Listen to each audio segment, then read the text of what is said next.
هي نفس قطعة القماش وهتستخدمها في تصميم فستان تاني.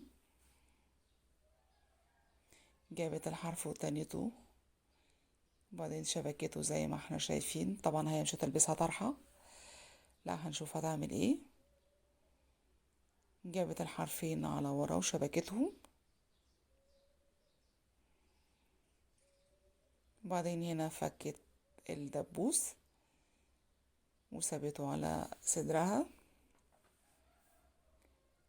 وشبكت الحرفين مع بعض، ولمت الحرفين من تحت وربطتهم مع بعض، وعملت شكل الفيونكة دي.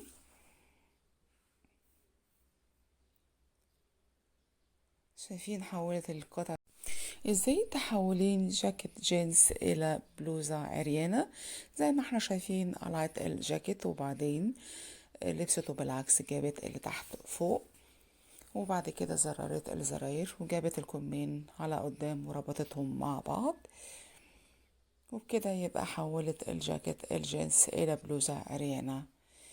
وبعد كده جابت الكمين على ورا، يعني غيرت في شكل البلوزة. دي قطعة قماش هي حددت بس الرقبة، وجابت الحرفين مع بعض، ربطتهم شبكتهم بالدبوس.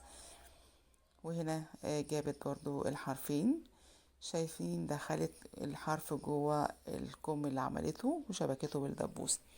وهنا لمت الزيادة كلها ولبست عليه الحزام.